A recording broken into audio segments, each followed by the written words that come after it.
It was one of those nights in late October, the kind where the chill seeps into your bones no matter how high you crank the heat in the cab.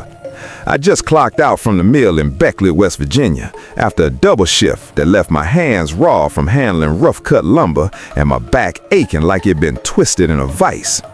The mill was shutting down soon. Rumors of layoffs had been swirling for months, and I was bone tired, the sort of exhaustion that makes the world blur at the edges. My old Ford pickup, a 92 model with more rust than paint, rattled along the two-lane blacktop that snaked through the hills toward my place in the hollow near Pineville. The road was empty, as it often is after midnight in these parts, just me and the occasional deer eyes reflecting back from the tree line. The fog started rolling in about 10 miles out, thick and milky, rising from the creeks that cut through the valleys. It clung to everything, muting the world like a heavy blanket thrown over the landscape. My headlights struggled against it, casting weak beams that illuminated maybe 20 feet ahead before dissolving into white nothingness. I kept the window cracked for the fresh air, but all it let in was the damp cold and the distant hoot of an owl somewhere up in the ridges. I'd driven this route 1,000 times, knew every curve and pothole like the veins on the back of my hand. But that night, something felt off. Maybe it was the way the mist swirled unnaturally, or the silence that pressed in heavier than usual. No crickets, no rustling leaves, just a low growl of my engine. That's when I first caught it in my rearview mirror, a shape, massive and indistinct, emerging from the fog behind me. At first, I thought it was just another trucker, maybe hauling coal or timber down from the mines up north. Big rigs weren't uncommon on these roads, though most folks avoided driving at this hour if they could help it. The thing was, this one had no lights on, no headlights piercing the gloom, no running lights outlining its frame. It was just a dark silhouette, growing larger as it closed the distance. I squinted into the mirror, trying to make out details, but the fog played tricks, turning it into a hulking shadow that seemed to swallow the road behind it. I shook my head, chalking it up to fatigue. Probably some fool with burnt-out bulbs, I muttered to myself, my voice sounding too loud in the empty cab. I eased off the gas a bit, expecting him to pass. There was a straight stretch coming up where overtaking was safe enough. But he didn't. He just hung there, maybe 100 yards back, matching my speed without effort. No horn blast to signal impatience, no flash of high beams, just steady, relentless pursuit. I glanced at the speedometer, 45 miles an hour, creeping along because of the visibility. I nudged it up to 50, feeling the truck vibrate under me, but when I checked the mirror again, he was still there, closer now, like he'd accelerated in perfect sync. A prickle started at the base of my neck, the kind you get when you're alone in the woods and swear something's watching.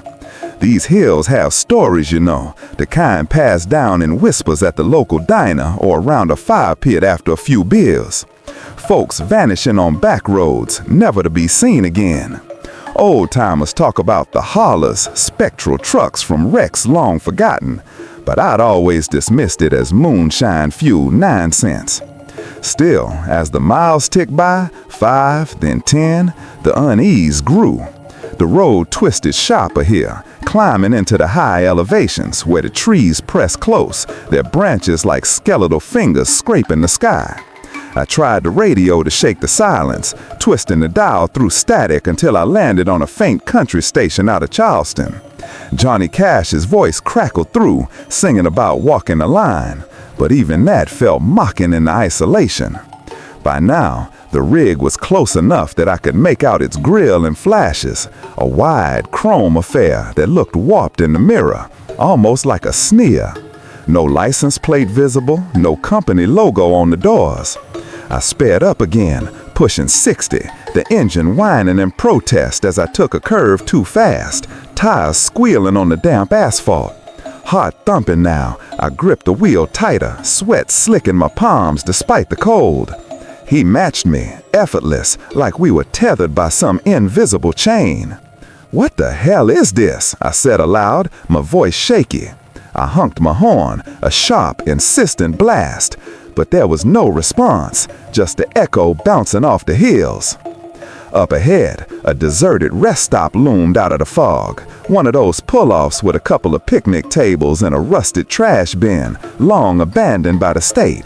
No bathrooms, no vending machines, just a gravel lot carved into the hillside. I signaled and veered in, tires crunching over loose stones as I came to a stop under a flickering sodium light that buzzed like an angry hornet. I killed the engine, but left the headlights on, staring into the side mirror. The rig slowed, then pulled in behind me, maybe 50 feet back, its book blocking the exit road. It idled there, a low rumble vibrating through the ground, but still no lights, no movement from the cab. I strained to see through the tinted windshield, but it was black as pitch inside.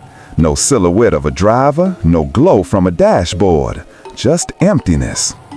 Minutes dragged on, 5, 10, my breath fogging the glass as I waited for something, anything. A door to open, a figure to step out, but nothing. The fog thickened, swirling around the trucks like smoke from a dying fire. My mind raced back to stories I'd heard at the mill. There was Tommy Greer, a buddy from high school who'd gone missing 5 years back on this very stretch. Drove out one night after a fight with his wife and never came home. Search parties combed the woods for weeks, but all they found was his empty truck, keys still in the ignition, parked neat as you please at a pull-off just like this one. And before him, my cousin Earl, back in the 80s, hauling gravel when his rig vanished in the thin air. Folks said the mountains took him, but no one knew how or why. I wiped sweat from my forehead, the cab feeling smaller, more claustrophobic. "This ain't real," I whispered, but my voice trembled. I reached for my phone. No signal, of course, out here in the dead zones between cell towers. The rig's engine purred steadily, a constant drone that seeped into my skull. Finally, I couldn't take it anymore. I turned the key, the Ford roaring to life, and peeled out of the lot, gravel spitting behind me as I fishtailed back onto the road. In the mirror, the rig followed, smooth as oil, closing the gap until its grille filled the reflection, massive and menacing. I screamed into the empty cab, "Leave me alone," but the words dissolved into the rush of wind from the cracked window. That's when the radio glitch happened. The country station faded to static, a harsh white noise that grated on my nerves. I twisted the dial, searching for clarity, but instead, voices emerged, faint at first, like whispers carried on the wind. Names: Tommy, Earl. My blood ran cold. Then more: Billy Jenkins, Sarah Tate, folks I'd known or heard of, drivers, hikers, locals who disappeared over the years on these lonesome roads. The static hissed them out one by one, a roll call at a loss. I slammed the radio off, but the whispers lingered in my head, echoing against the pounding of my heart. The road descends now, winding toward Pineville, where lights might mean safety. The rig was closer than ever, its grille inches from a bumper in the mirror, that chrome maw grinning wide. Tears stung my eyes, fear, exhaustion, a bone-deep sorrow for those names, for the life I'd scraped together in these unforgiving mountains. The mill, the layoffs, the endless grind, it all felt trivial now, dwarfed by this unrelenting chase. Dawn was breaking as I crested the last hill, gray light filtering through the fog, turning the world from black to muted silver. Pineville's outskirts appeared, a scattering of houses, then the glow at a 24-hour gas station at the edge of town. I barreled in, skidding to a stop by the pumps, horn blaring to wake anyone inside.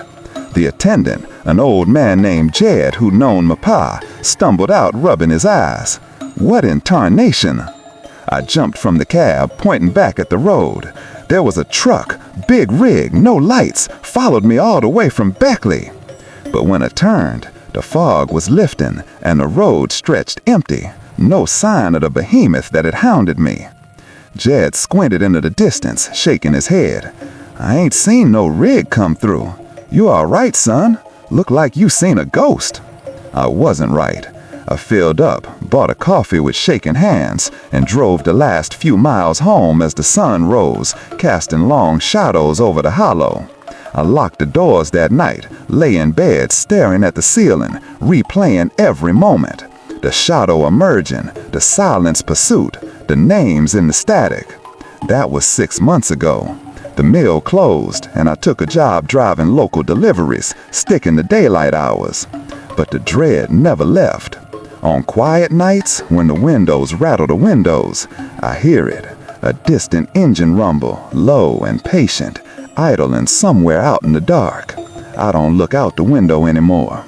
Part of me wonders if Tommy and Earl are in that cab, waiting for company, or if the mountains themselves are the holler, collecting souls one foggy night at a time. I don't know.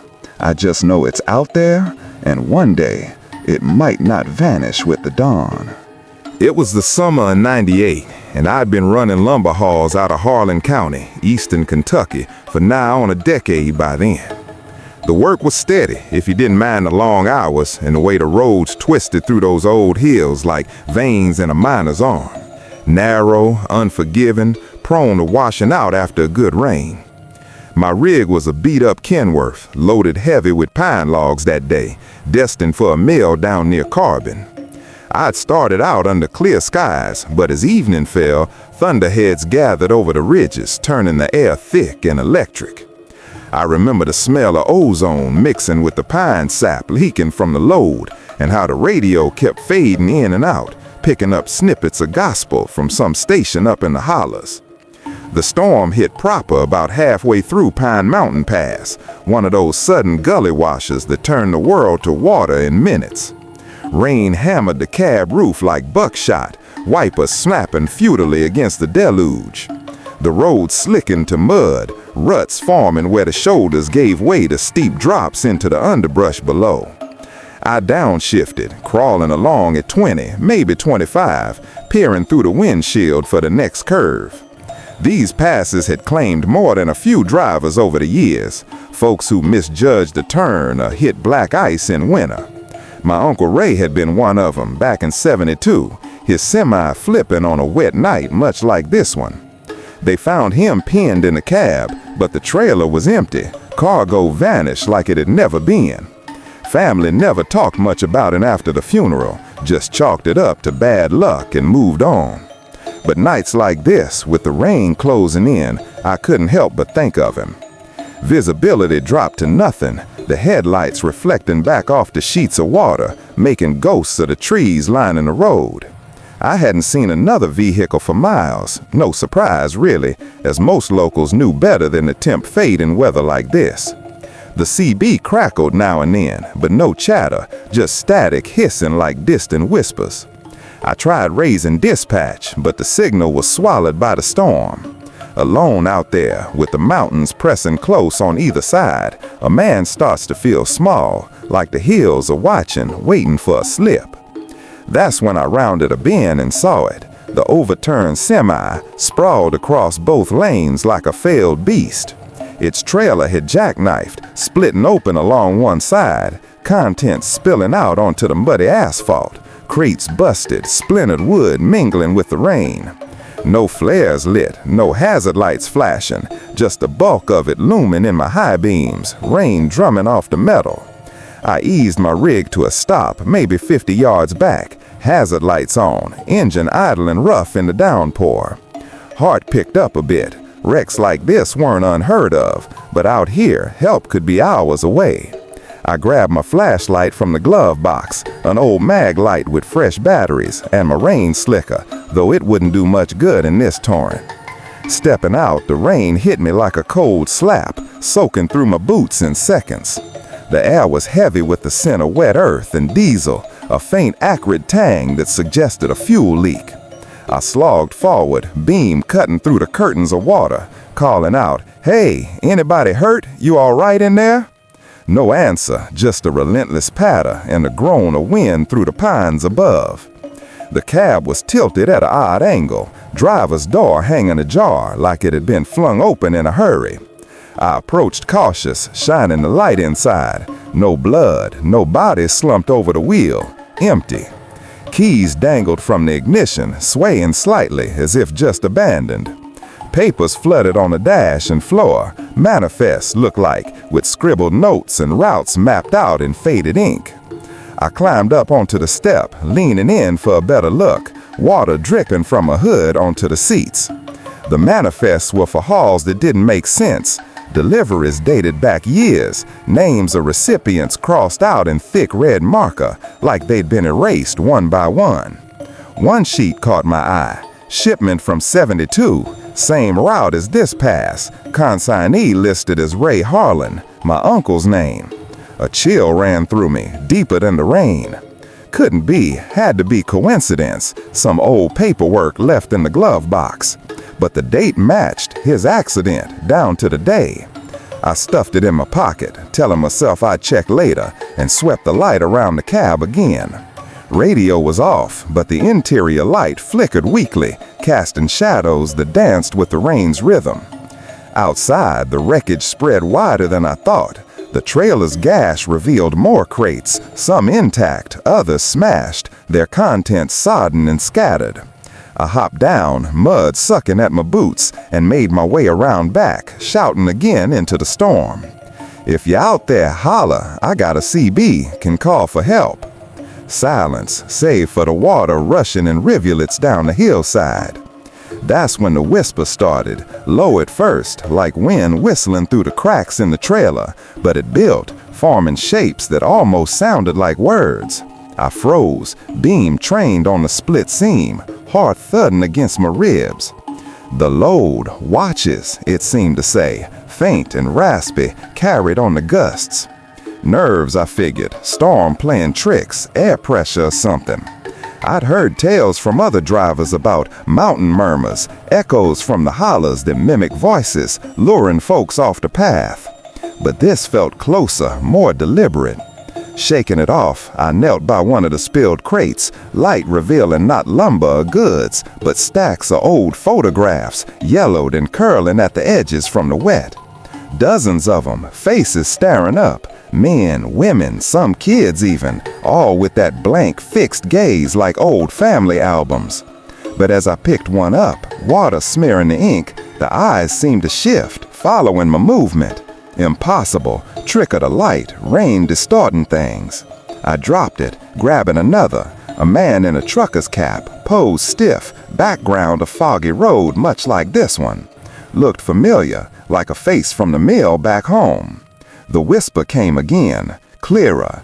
It sees the forgotten. Wind through the wreck had to be, but my skin crawled, a deep unease settling in my gut like bad coffee. I moved deeper into the scatter, flashlight bobbing, rain blinding me half the time. More photos, hundreds maybe, spilling from multiple crates. One crate, half buried in mud, held a bundle tied with twine. I untied it, hands numb from cold. The top photo stopped me cold. Uncle Ray, young as I remembered him, standing by his rig, smile wide, but eyes shadowed. The date scrawled on back, July 72, the night he wrecked. Below it, more of him, driving, laughing, then twisted in the cab, expression frozen in pain. My breath caught, a sob choking up unexpected. He'd been gone so long, but seeing him like that, captured in moments that shouldn't exist. The whisper swelled, surrounding me now, not just from the trailer, but the trees, the road itself. Panic clawed up my throat. I backed away, dropping the photos into the mud, beam swinging wide. The storm raged harder, lightning cracking overhead, illuminating the wreck in stark white flashes. Shapes in the crates shifted, or did they? Eyes tracking me, mouths almost moving. I turned, slogging back to my rig, slicker flapping like wings.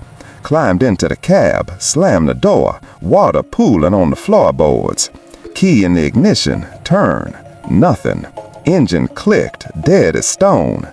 Come on, damn ya! I tried again, pumping the gas, but only silence, rain mocking me on the roof. The CB, I grabbed it, key in the mic. This is Harlan on Pine Mountain Pass. Got a wreck here, need assistance.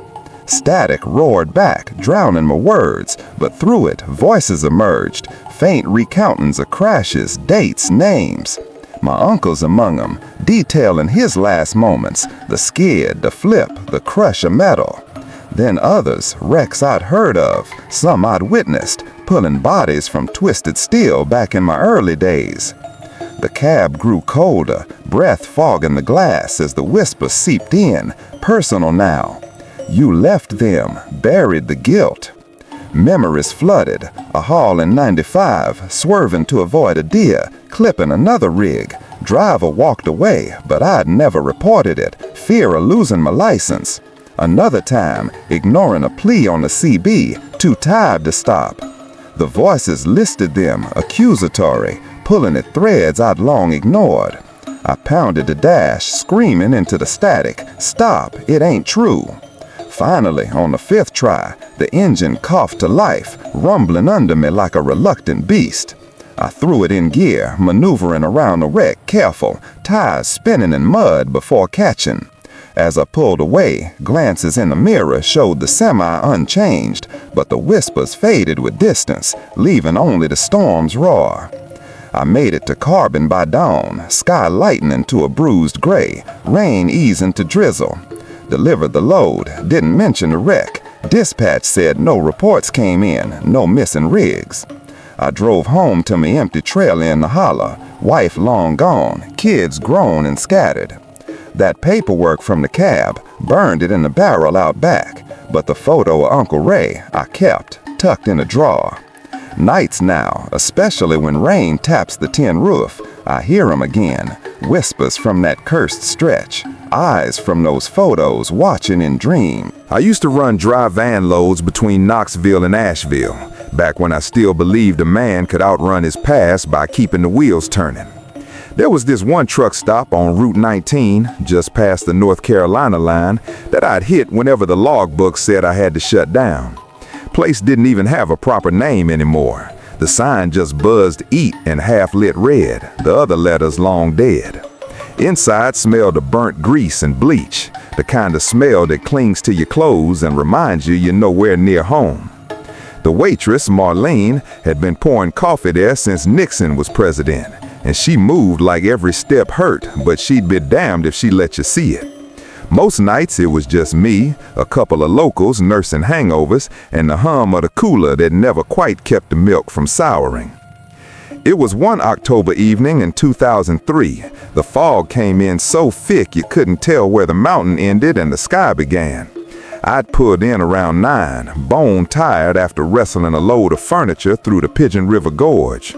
My shoulders ached, my eyes burned, and the only thing keeping me upright was Marlene's coffee that tasted like it had been boiled in an old boot.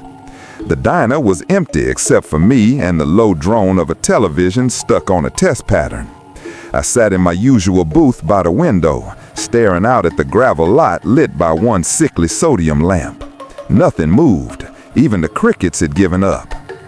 Then I heard it. The slow grind of air brakes, the deep-throated idle of a big diesel that didn't belong in this century. Out of the fog rolled a rig I swear I'd never seen the likes of. An old Peterbilt, maybe late 60s, cab-over design, paint flaked to primer and rust in long streaks like dried blood. Chrome bumper pitted and bent, stacks straight piped and coughing blue smoke. No company name, no DOT numbers, no plates at all. It eased into the far corner of the lot like it knew exactly where it wanted to be, then just sat there, engine rumbling low, headlights off. The driver's door creaked open on its own, slow, deliberate, the way a coffin lid moves in a bad dream, and hung there, inviting. I should have stayed put. Lord knows Marlene gave me the look that said don't be a fool. But something in me needed to see. I left a 5 on the table and walked out into the damp. The fog swallowed sound. My boots on gravel barely made a whisper. As I got closer, the cab smelled of wet earth and old cigarettes, the kind my daddy used to roll when he still had hands steady enough. I climbed a step and shone my little mag light inside. Empty. Seat still warm though, like someone had just stood up. An atlas lay open on the passenger side, pages swollen from damp, red lines drawn in ballpoint ink circling one small dot over and over. The hollow where I was born, where my mama still kept a light on the porch that nobody ever sat under anymore. I stood there longer than I should have had, thumb tracing those circles, feeling the years collapse into a single cold knot in my chest. When I finally stepped down, the door eased shut behind me with a soft click, like it was saying, "Thank you for coming." Back inside the diner, I slid into the booth and tried to act normal. Marlene refilled my cup without asking. "You see anything out there?" she said, not looking up from wiping the same spot on the counter. "Big old Pete, no plates. Driver must have gone to the restroom." She gave a short laugh that had no humor in it. "I ain't seen a rig pull in tonight, sugar. You sure that coffee ain't keeping you up too good?" I turned to the window. The Peterbilt was still there, plain as day, idling under the lamp. But when I pointed, Marlene just shook her head slow and went back to her wiping. The hours after that got strange in the way only empty places can. The fog pressed against the glass like it wanted in. Every time I glanced up, the reflection in the window showed a shape in the booth behind me, a man in a dark jacket, cap pulled low, hands folded patient. I'd whip around fast, heart kicking, and the booth would be empty, vinyl seat cracked and shining under the fluorescent lights. Happened 3-4 times. The television flickered to snow, then to an old black and white photo of a younger Marlene standing beside a Peterbilt that looked an awful lot like the one outside. Close to 2 in the morning, my own rig started acting up. I heard the starter turn over out in the lot, once, twice, like somebody was trying to fire it up.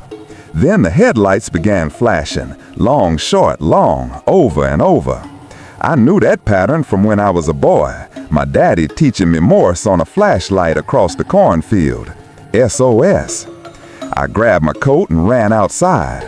My Kenworth sat quiet, yet I could still hear the clicks of the relay under the hood, still warm from something that had just let go of the key. That was enough. I threw my stuff in the cab, cranked the engine, and rolled for the exit.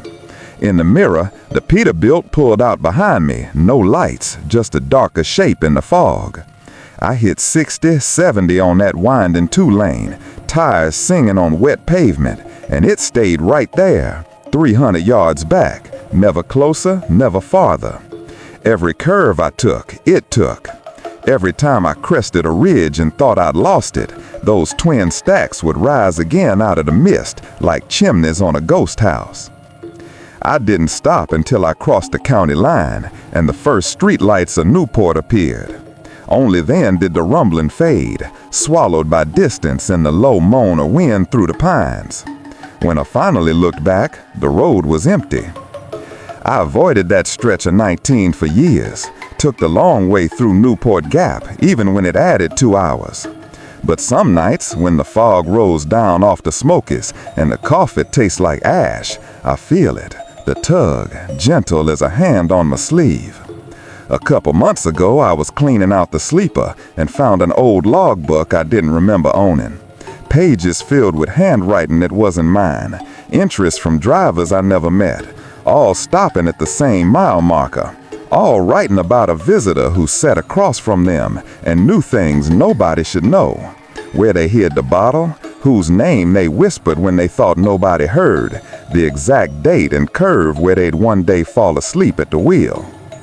Last entry was dated 3 weeks ago. The ink was fresh. It just said, "He's waiting on you, son. Bring coffee." I still drive, still pull nights when the money's short, but I keep a paper cup riding shotgun now, half full, lid snapped on. Some debts you don't outrun. Some conversations don't end just because you walk away. And somewhere out there in the fog, that Peterbilt idles patient, door cracked open a few inches, seats still warm, Atlas open to the only place I ever called home. I ran coal out of Grundy, Virginia for going on 15 years, hauling black diamonds from the little tipples tucked back in the hollers to the rail yard in Richlands. Most nights it was just me and the mountain, The Peterbilt's headlights carving tunnels through the dark while the load shifted and groaned behind me like something alive. Folks say the coal roads carry more than fuel. They carry the weight of every man who ever went down in a mine and didn't come back up. I never paid much mind to that talk. You spend enough years breathing dust and diesel, you learn to tune out the whispers, same as you tune out the ache in your back or the rattle in your lungs. It was late November, one of those moonless nights when the sky presses so low you feel it on your shoulders. I'd left the tipple around 1 in the morning, trailer loaded heavy with run-of-mine, the kind that still has slate and bone mixed in.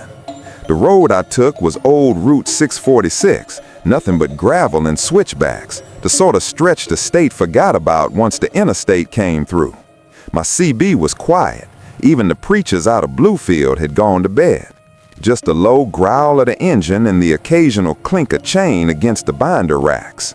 I was coming up on Dismal Creek when I saw him standing at the edge of the beam. Tall man, 6'4" at least, dressed in Bev overalls so faded they looked gray in the headlights. No coat, no hat, just standing there with his thumb out like it was the middle of July. I slowed, old habit. My daddy always said you don't leave a man stranded in coal country, and rolled the window down a crack. He didn't speak, just opened the passenger door and climbed in. Smelled of damp earth and something sharper, like struck flint. I asked where he was headed. He only lifted one long arm and pointed straight ahead, into the dark. His eyes were set deep, shadowed under the bill of a cap I hadn't noticed before, and he never blinked once. I figured he was one of the boys from the deep mines, maybe walking out after a layoff, too proud to ask for a ride proper. So I shrugged and eased back onto the throttle. We rode in silence for miles, the only sound the tires on gravel and the load settling. Then it started, faint murmuring from the flatbed, like voices carried on the wind. At first I thought it was the chains, or maybe the tarp flapping, but the words grew clearer, names, dates, places. August 14, 1958, pocket 3, left side, water came in fast. My skin prickled. That was the Knox Creek disaster. My granddaddy was one of the 12 that never made it out. I glanced in the side mirror. The man sat still as a fence post, hands on his knees, staring straight ahead. The voices kept on, overlapping now, a low chorus rising from the empty bed. Roof talking, fire damp, boys still down there. I felt the hair rise on my arms. I turned the radio up, hunting for anything. Gospel, ball scores, hell, even a trucker bragging about his new bunk heater. But the speakers only spat static laced with the same whispers. I looked over at the stranger. "You hear that?" He didn't answer, didn't move, just kept his eyes on the road that wasn't there yet. 10 more miles and I couldn't stand it. I pulled off at a wide spot near the old number 9 tipple, a place long shut down and grown over with kudzu. Cut the engine and stepped out, boots crunching on frost-rimed gravel. The air was sharp enough to sting the lungs. "All right, buddy, time to stretch your legs," I called, voice louder than I meant. I walked back along the trailer, shining my flashlight across the bed. Empty. Not a scuff mark in the coal dust, no boot prints, nothing. The chains lay exactly as I'd set them hours earlier. I stood there a long minute, listening. The voices had stopped the second the engine died. I climbed back in, heart knocking hard, and looked at the passenger seat. Empty too. Door still latched from the inside. The cab smelled stronger now, like wet stone in the inside of a mine after a blast. I cranked the engine and got out of there quick, gravel peppering the fenders as I swung back onto the road. Didn't take a breath till I hit pavement again. But the quiet didn't last. Halfway to Richlands, the murmuring came back, clearer than before, rising from the bed like men talking just under the deck plates. They named every disaster I'd ever memorized as a boy sitting at my granddaddy's knee. The Derby mine explosion in '64, the Clinchfield flood in '77, disasters that took cousins, neighbors, friends of friends. Each time they spoke a date, the trailer seemed to grow heavier. the springs sagging though the scale ticket hadn't changed. I caught fragments that turned my stomach. My own name, soft and matter-of-fact, like someone reading from a list. Still running, still breathing top air, not for long. Dawn was bleeding gray over the ridges when I finally rolled into the yard at Richlands. I backed up to the rotary dump, legs shaky, and climbed down to unhook. Old man Clyde was there, sipping coffee from a thermos, waiting on the next load. He took one look at me and frowned. "Lord, Harlan, you look like you seen a haint." I told him about the rider, the voices, all of it spilling out before I could stop myself. Clyde went still, cup halfway to his mouth. He asked, "Tall fella, quiet, overalls?" I nodded. He stared off toward the mountains a long minute, then said real low, "My brother-in-law picked up the same man in '89. Found his truck the next morning, still idling at a pull-off. No sign of Dale. Just a logbook open to a blank page, and one word scratched in, 'Wait.' I laughed it off, said I was short on sleep, but that night, parked behind the house with the trailer bobtailed off, I heard it again, creaking from the frame where the fifth wheel sat empty, slow, deliberate, like something shifting its weight in the dark. I laid in the bunk with the curtain drawn, listening to the springs groan under a load that wasn't there. The voices were softer now, intimate, right outside the window. "Come on back, boy. Plenty room. Ground's cooler." I never slept, just stared at the ceiling till the sun came up pale and useless. I switched to daylight runs after that, took the interstate when I could, told myself it was for the overtime. But some nights, when the cold dust settles in the creases of my hands and the mountains close in tight, I feel the truck laying just a little to the left, like someone tall has climbed aboard again. The mirrors stay empty, the scales never lie, yet the ride feels heavier every year.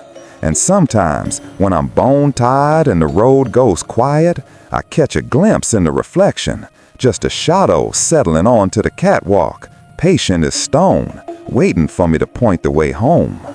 I've been running a straight box truck for a little outfit out of Waynesville, hauling restaurant supplies up to the ski resorts and whatever else folks ordered online back when the internet was still new to these mountains.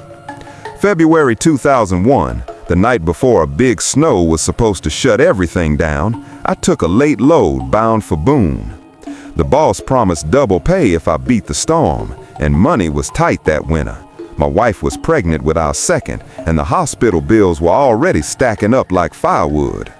I kissed her goodbye while she slept, left a note on the table, and rolled out around 11, figuring I'd be back before the roads turned to glass. The first hour was fine, just cold, clear, stars sharp enough to cut yourself on.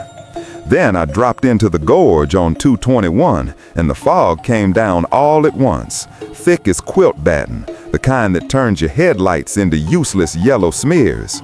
I eased off the throttle, four ways blinking, creeping along at 30 where I'd normally run 60. No traffic coming the other way, no taillights ahead, nothing but the low moan of wind through the hemlocks and the occasional drip of ice off the rock faces. I remember thinking how quiet it was, how the mountains can swallow sound whole when they want to. That's when the lights appeared. First, just a faint red glow in the mist, then another, then a whole string of them, tail lights floating in a perfect line. I caught up slow, expecting a line of trucks crawling like me, but when I got close enough to make out shapes, something felt wrong. They were old rigs, round-nosed KWs and Diamond T cabs, the kind you only see in pictures anymore, moving together like they were hitched by invisible chains. No company doors, no mud flaps, no reflectors, just grime and rust and those steady red eyes winking in and out of the fog. I figured old-timers running empty, maybe headed to the same delivery hub, so I settled in behind the last one, grateful for something to follow. Mile after mile, the convoy never sped up, never slowed, never took an exit. I kept waiting for the turnoff to 421, then the one to 321, but the signs never came. My dash clock crept past 2, then 3, then 4, and still the road curved on, the same endless ribbon of cracked asphalt swallowed by white. The radio had gone dead hours back, just a low hiss like breath on a window pane. My GPS, one of those early Magellan units, kept spinning in circles, the little arrow pointing whichever way felt like mocking me. I told myself the fog was messing with the satellites, that I'd see a landmark soon, but the pit in my stomach was growing. I started studying the truck directly ahead. The trailer was an old Fruhoff, canvas sides rotted and flapping, stakes bent like ribs. Through the back curtain I could see shapes stacked high, not freight, just dark bundles that shifted when the truck leaned into curves. Every now and then a pale hand would press against the canvas from the inside, fingers splayed, then slide away slow. I blinked hard, rubbed my eyes with the heel of my hand, told myself it was shadows, tarps, anything but what it looked like. The driver never moved. I'd catch glimpses when my lights washed over the back of his cab, shoulders hunched, cap pulled low, hands frozen at 10 and 2. I laid on the air horn once, a long blast that echoed off the rock walls and came back thinner, like the mountain was laughing. The convoy didn't flinch, didn't speed up, didn't brake, just kept that steady funeral pace. Then the truck 2 ahead drifted left, close enough that I saw the side window clear for a heartbeat.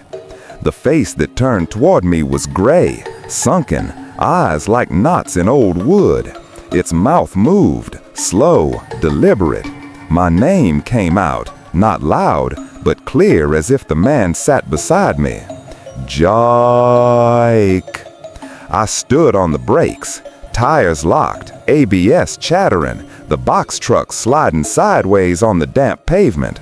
The convoy slowed in perfect unison, brake lights glowing dull red, boxing me in like they'd practiced it 1,000 times.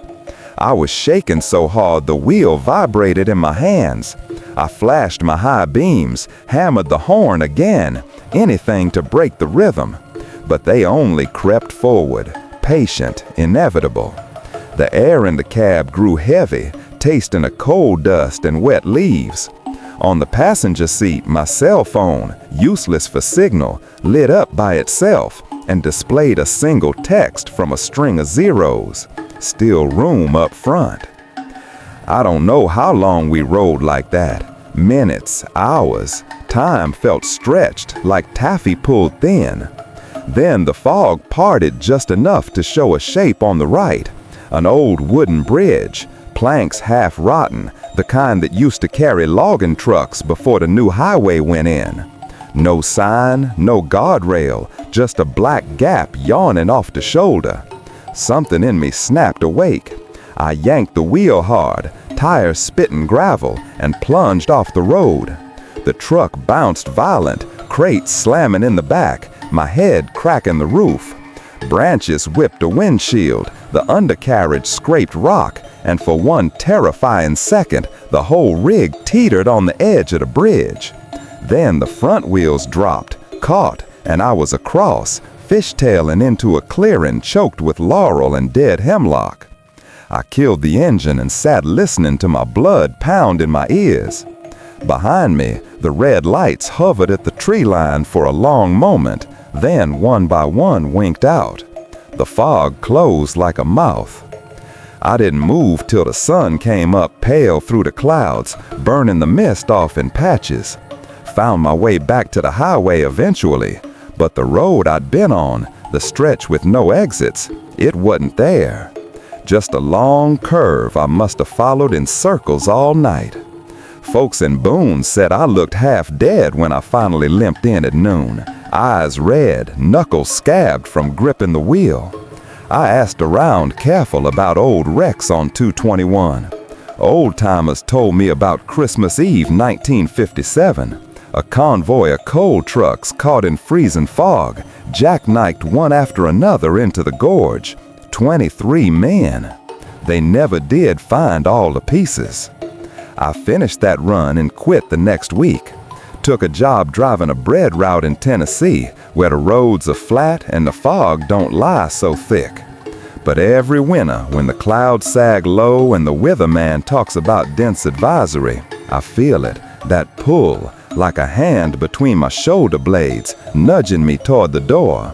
Some nights I wake up reaching for keys that ain't there, tasting coal dust on my tongue, hearing the low thrum of engines that never really left. And somewhere out in the Smokies, when the fog comes down just right, those taillights still crawl along a road that don't show on any map, keeping perfect pace, waiting for the next set of headlights to fall in line. I was running a 20-foot box truck for a freight broker out of Macon, the kind of job that paid by the mile and didn't care if you slept or not, so long as the load got there. July 2012, I'd taken a hot run of air conditioning units up to Chattanooga, then deadheaded south on back roads to save tolls. Around 2 in the morning, I was cutting through Taylor County, Georgia, on a stretch of old 96 where the pines grow so close the headlights barely reach the trunks. Storm had been chasing me for an hour, lightning flickering in the mirrors like someone snapping photographs of my sins. When the first fat drops hit, the temperature dropped 10 degrees in a heartbeat. Then the engine coughed once, twice, and died clean, rolling me to a stop right beneath a crumbling concrete overpass nobody had painted since Carter was president. Graffiti, long faded, kudzu hanging over the edges like funeral bunting. I coasted onto the shoulder, hazards blinking lazy, and sat listening to the rain drum the roof like it wanted in. No cell signal, of course. These hollows eat bars for breakfast. I popped the hood, but it was just ritual. I already knew the alternator had been whining for weeks. Nothing to do but call the breakdown number and wait for a wrecker that might take hours. I left the cab lights on low, cracked the window for air, and tried to settle in.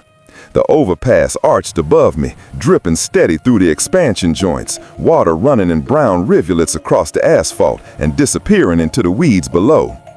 That's when the headlights came. Slow at first, 2 pale eyes floating out of the dark from the northbound lane. A big rig eased underneath the bridge and stopped maybe 30 yards ahead, facing me, headlights dimmed to parking lamps.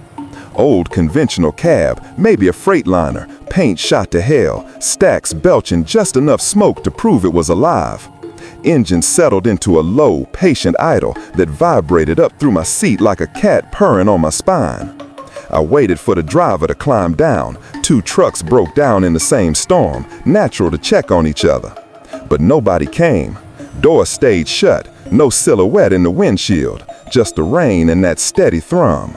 Minutes dragged. The storm got louder, wind rocking my truck on its springs. I was about to step out and wave when I saw the shadows. They peeled away from under the hauler first, long and thin, stretching farther than any man ought to cast. They moved wrong, sliding along the wet pavement like oil, keeping low to the ground. 1, then 3, then too many to count, all heading my way. I killed the cab lights and locked the doors, heart already trying to punch through my ribs. Grabbed a mag light from the console and aimed it out the window. The beam cut bright tunnels through the rain, showed nothing but puddles and pine needles dancing in the wind. Yet the shadows kept coming, darker than the dark itself, slipping under my truck and out of sight. Then the knocking started. Soft at first, metal on metal, coming from directly beneath the frame. Tap, tap, tap, tap. Like someone lying on their back under there, rapping on the cross members with a wrench. I froze, listening. It moved, slow, deliberate, from the front axle toward the rear, paused under the driver's seat, and spelled something I almost understood. I leaned over, pressed my ear to the floor mat. The rhythm came again, clearer. J-A-K-E-Y. My childhood nickname, the one only one person ever used. Caleb Pruitt, my best friend from when we were 10, the summer before his mama moved him to Atlanta. He vanished on this same road in '99, riding home from a ball game with his uncle. Searchers found the car nose down in a creek, doors open, no bodies. Folks said they must have been swept away, but the water wasn't running that hard. I scrambled out into the rain, boots slipping, flashlight shaking so bad the beam jittered. knelt and shone it underneath. Nothing, just dripping oil pan and the smell of hot brakes cooling. But the undercarriage was scratched to hell, fresh grooves gouged deep into the metal. Names, dozens of them, carved like a prison wall. I followed the beam, and there it was, still wet with rainwater running through the letters.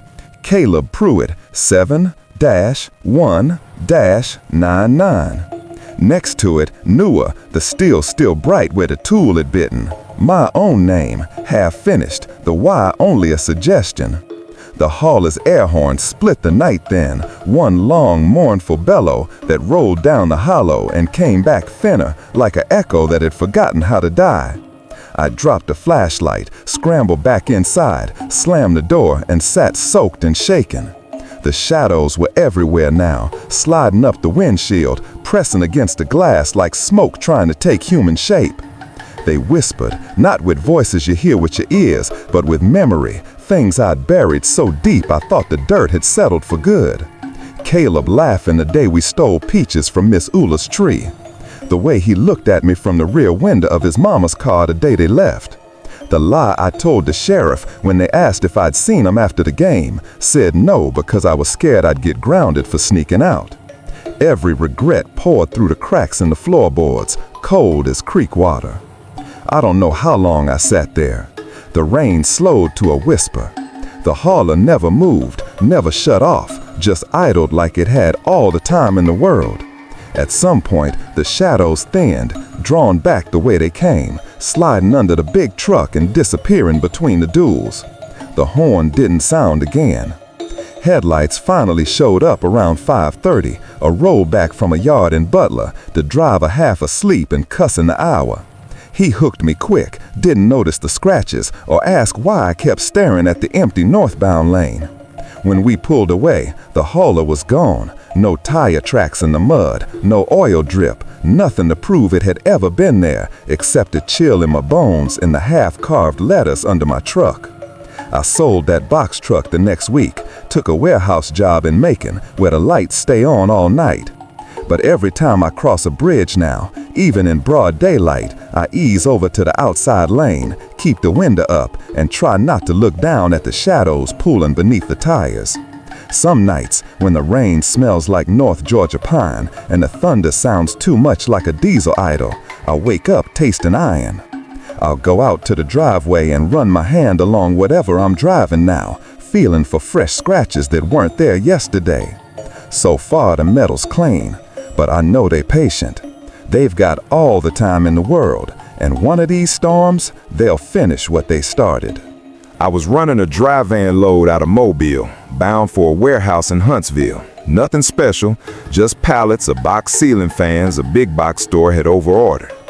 It was late September 2017, the kind of Alabama evening that still clings to summer, air so thick you could wring sweat out of it.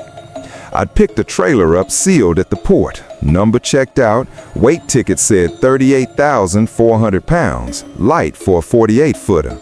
I hooked to it without a second thought, signed the bills, and rolled north on 65 before swinging east on some two-lane blacktop to dodge the way stations. The pines closed in quick, longleaf and loblolly crowding the shoulders, needles whispering over the roof every time the wind shifted. Dusk came down purple behind the trees, and that's when I felt it first, a drag on the driveline, like I'd picked up 10,000 pounds somewhere without noticing. The Jake brake groaned harder on the downhill grades, and the old International started lugging on the climbs, tack dropping 200 RPM lower than it should. I glanced at the air gauges. Suspension bags were sitting normal. Pulled over at a wide spot outside Camden, walked the catwalk with a flashlight. Seals still hung intact, red plastic bolts, shiny and new. No holes, no shifted load I could see through the gaps. I chalked it up to bad fuel or my imagination and kept rolling. By full dark, the heaviness was worse. The rig felt rooted to the road, tires spreading wider, frame creaking like the whole trailer had filled with wet sand. I stopped again near Beatrice, this time unhitched and dropped the legs. Night was loud with katydids and the smell of creek mud rising off the nearby Alabama River. I broke the seal myself, curious more than scared, and cracked the rear doors just enough to shine the light inside. Nothing looked different. Same neat rows of shrink-wrap pallets stacked to the nose. But the air that rolled out was cold, cold like February in the hold of a ship. And it carried a low humming, almost choral, dozens of voices braided together, too soft to make out words. I eased the doors wider. The hum deepened, rose an octave, and for one heartbeat, every pallet reflected back tiny glints, hundreds of them, like eyes catching the beam before the dark swallowed them again. I slammed the door so hard the whole trailer rocked, slapped a new seal on with shaking hands, and stood there in the red glow of my marker lights, listening to my own breath rasp in and out. Back in the cab, I sat a long time, engine idling, trying to laugh it off. Heat stroke, bad coffee, too many hours. But when I pulled away, the weight was still there, heavier now, and the humming had followed me through the bulkhead. It rolled right behind the sleeper curtain, patient, rising and falling like breathing. North of Monroville, the voices started sorting themselves out. First, just a murmur, then names I hadn't let myself think in years. My little brother Danny, drowned in the creek behind the house when we were kids. Mama's youngest sister, Aunt Ruth, taken by cancer in '09. People I'd hauled beside who never came back from a run. They didn't sound angry, just tired, pleading in that soft mountain drawl that never quite left our family, even after we moved south. Let us out, Tommy. Ain't right to keep folks crated like stock. We just want to go home. I turned the radio up until the speakers buzzed, but the song kept slipping under the music, patient, waiting for me to listen. Every hill I climbed, the trailer dragged harder, axles groaning, fuel gauge needle falling like it was pouring diesel straight onto the pavement. I stopped again outside Selma, killed the lights, and walked back with the tire thumper, beating on the side, like I could scare whatever it was into letting go. The aluminum rang hollow, but something inside beat back, slow, deliberate, matching my rhythm exactly. Thump, thump, thump, like a heartbeat big enough to feel 48 feet. By midnight, I was doing 45 on roads I used to run 70, sweat soaking my shirt even with the AC wide open. The mirrors showed movement now, pale outlines pressing against the inside walls, hands, faces, shoulders sliding along the white skin of the trailer as if feeling for a seam that would open. The humming had turned to singing, an old shape note hymn Mama used to hum while she canned tomatoes, only the words were wrong, something about rest for the weary and room in the ground. I limped into Huntsville just after 4, scales at the guard shack reading 79,800 pounds, double what I'd started with. The receiver cracked the doors at dawn, forklift whining, and pallet after pallet came out clean, fans still in their boxes, shrink wrap untouched. Trailer sat empty and light again, swaying easy on its tandems. The night foreman asked why I looked like death warmed over. I told him I'd fought a headwind all night. He nodded like that explained everything. I've pulled that same run dozens of times since, different trailers, different loads. Most nights it's just pine smell and diesel and the loneliness a man learns to live with. But every so often, when the moon is thin and the air turns cool without warning, the rig starts to settle on its springs again. I feel the drag come on slow, the way a nightmare creeps in before you know you sleep. I'll pull over quick, walk the catwalk, shine the light inside whatever I'm hauling. Empty or full, doesn't matter. The humming is already there, soft, patient, familiar as family. And in the dark between pallets or in the bare corners of an empty box, the glints wait, quiet, unblinking, saving me a spot. I still drive. Bills don't pay themselves, and a man gets good at pretending. But I keep the seals in the door pocket now, extra ones, red plastic, like fresh blood. And when the trailer starts to ride heavy and the voices find my name again, I just ease off the throttle and let the miles come slow. No need to fight it anymore. Some loads you don't deliver, they deliver you.